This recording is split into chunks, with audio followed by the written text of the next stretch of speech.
E aí galera, tudo bom? Estamos nos aproximando da Semana Santa, então eu e Mayara resolvemos gravar mais um vídeo falando um pouco sobre esses dias que são de extrema importância para todo cristão católico. Quando a gente pergunta quem é Jesus, a gente se depara com respostas tipo: é o Filho de Deus, é a segunda pessoa da Santíssima Trindade, é nosso amigo, nosso Senhor, nosso Salvador. Beleza, não resta dúvidas que Jesus é o nosso Salvador. Mas Jesus nos salvou do quê? Lá em Romanos 5, no versículo 12, tem assim: Por isso, como por um só homem entrou o pecado no mundo, e pelo pecado a morte, assim a morte passou a todo o gênero humano, porque todos pecaram. Por um só homem entra o pecado no mundo e, consequentemente, a morte. Valeu, Adão! E a palavra de Deus está dizendo que todos pecaram, ou seja, a partir dali, todos os homens já nasceram com esse pecado original, com essa inclinação para o mal. Aí você fala assim: ah, mas eu não estava lá, não tem nada a ver com isso. Adão quis desobedecer a Deus, problema dele, o que eu tenho a ver com isso? A gente tem que entender, então, que o pecado original não é um pecado cometido, mas é um pecado contraído. Nós já nascemos com ele. E humanamente, ninguém seria capaz de tirar isso da gente, de nos defender, né? Se a gente pegar livros do Antigo Testamento, como o Êxodo e o Levítico, é possível ver que o povo de Israel, naquela época, fazia sacrifícios de animais para a expiação dos pecados. Então, por exemplo, alguém cometia um pecado e pegava um cordeiro primogênito, sem mancha, e o ofertava, o imolava como um sacrifício, e esse sacrifício era agradável aos olhos de Deus. Então o sangue desse animal, do cordeiro, ele era derramado pelo pecado do povo. Só que esses sacrifícios lá do Antigo Testamento eram sacrifícios imperfeitos, né? A gente precisava de um sangue que fosse capaz de salvar, de ser derramado pela humanidade inteira. Só Jesus na causa. Então Deus amou tanto o mundo que deu seu Filho único para que todo que nele crê não pereça, mas tenha vida eterna. Imaginando Deus falando para Jesus, né? Deus Pai: filho, Adão quis ser Deus e você que é Deus vai ter que descer lá, se fazer homem, para salvar essa humanidade todinha que foi corrompida pelo pecado. Pelo sangue derramado de Jesus, nós somos salvos da morte. E na Semana Santa, nós católicos, celebramos a paixão, a morte e a ressurreição desse Cristo, o Deus que se fez homem para nos salvar. Cada celebração da Semana Santa tem um mistério profético e salvífico, por isso que ela é santa, né? Definitivamente, então, não é hora de viajar, não é um feriadão prolongado, é hora da gente estar junto de Jesus, procurando sentir o que ele sentia, procurando viver junto dele esses últimos dias de vida terrena, a paixão, o sofrimento, até chegar na cruz, a morte e a ressurreição. É o ápice da nossa fé, essa semana, as celebrações que acontecem principalmente no Tríduo Pascal. A Semana Santa se inicia no Domingo de Ramos, que é o último domingo da Quaresma. Nesse domingo, nós meditamos a entrada de Jesus em Jerusalém. É uma entrada triunfal, né? O povo daquela época pegava ramos, acenavam, preparavam um caminho enquanto Jesus entrava na cidade em cima de um jumentinho. O engraçado entre aspas, né? Ironicamente. É que as mesmas pessoas que acenavam para Jesus, né? Professando de certa forma fé, as mesmas pessoas que acenavam e falavam isso, bendito que veio em nome do Senhor, foram aquelas que gritaram: crucifica-o. Então que nós não sejamos como essas pessoas, né? Que a gente esteja junto de Jesus, buscando viver com ele todo o seu caminho, todo o Calvário. Outra celebração que é importante a gente destacar dentro da programação da Semana Santa é a Missa dos Santos Óleos, celebrada na quinta-feira pela manhã. Algumas dioceses fazem na terça-feira pela manhã.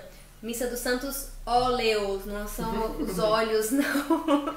Onde o bispo e o clero todinho se reúnem na catedral e abençoam os óleos usados no crisma, nos batismos e na unção dos enfermos.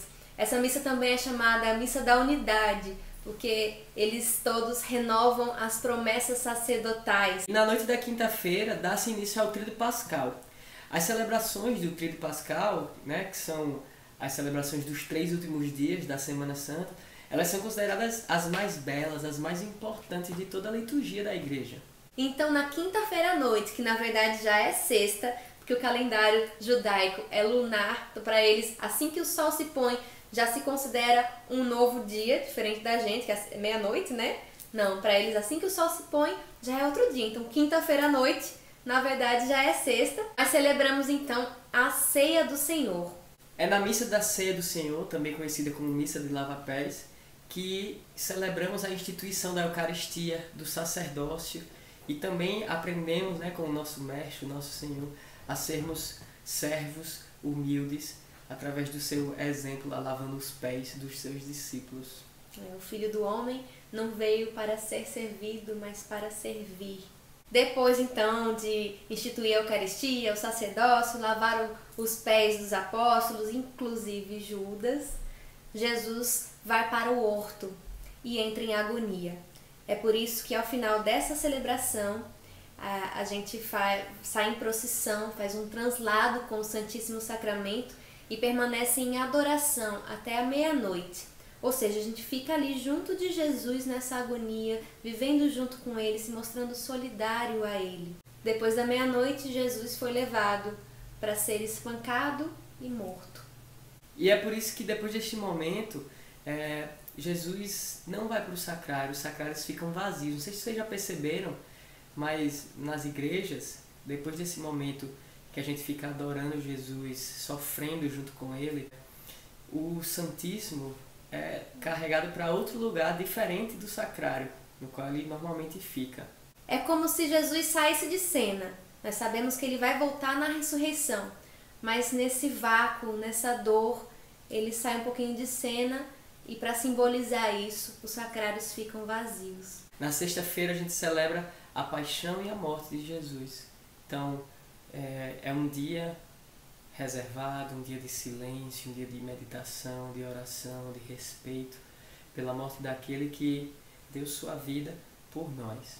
Neste dia, como forma de penitência interior, nós nos recolhemos em oração, jejum e abstinência de carne, como manda o Código de Direito Canônico.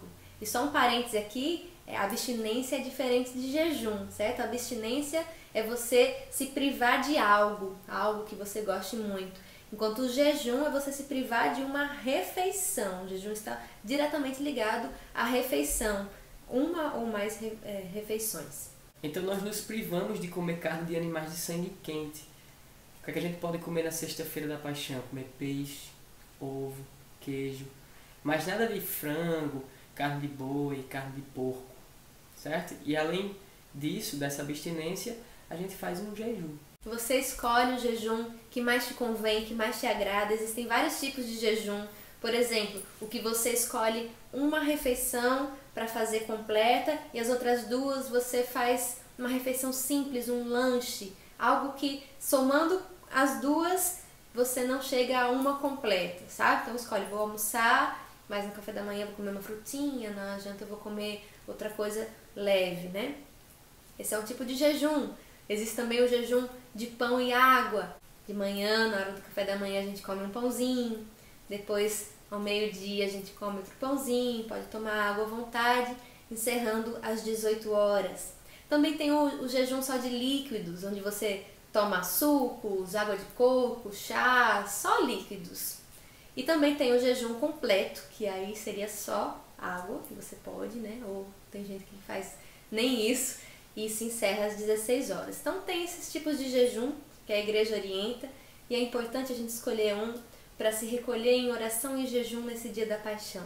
Vale a pena lembrar que o jejum não é prova de resistência. É verdade. Então, o objetivo do jejum é aproximar a gente de Deus. Melhorar nossa disciplina e nossa oração. Geralmente, na sexta-feira pela manhã, as paróquias, as comunidades fazem a via sacra, né? Lembrando os passos de Jesus, cada estação, até chegar à crucificação. Mas a celebração principal do dia acontece às 15 horas, que essa foi a hora que Jesus, nosso Salvador, morreu. Então nós celebramos a sua paixão e morte. Vale a pena frisar que na sexta-feira da Semana Santa nós não temos missa. Nós celebramos a liturgia da palavra, nós adoramos a cruz e também nós comungamos, né, mas comungamos as hóstias que foram consagradas no dia anterior, na missa da Santa Ceia.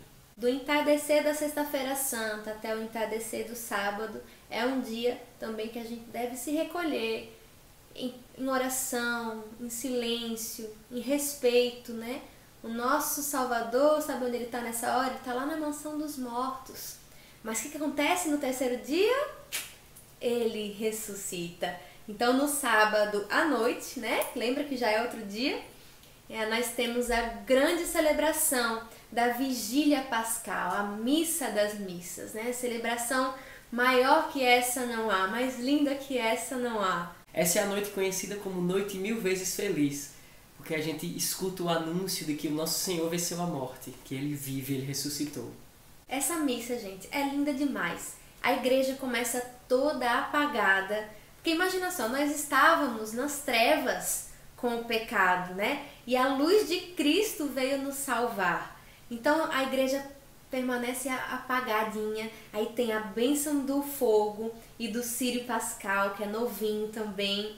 Então a igreja vai sendo iluminada com Jesus que ressuscitou, né? Aí temos a liturgia da palavra com uma série de leituras contando a história da salvação. Nós cantamos glória, cantamos aleluia, tiramos os paninhos roxos que estavam cobrindo as imagens da igreja, né, para guardar um pouquinho a alegria. A gente renova o nosso batismo, renova as promessas do batismo, somos aspergidos com água, temos a liturgia eucarística, é uma missa assim de júbilo, de grande explosão de alegria, né? Jesus venceu a morte, nos salvou vencendo a morte. Não dá para se dizer cristão, católico e não querer viver o Tríduo Pascal.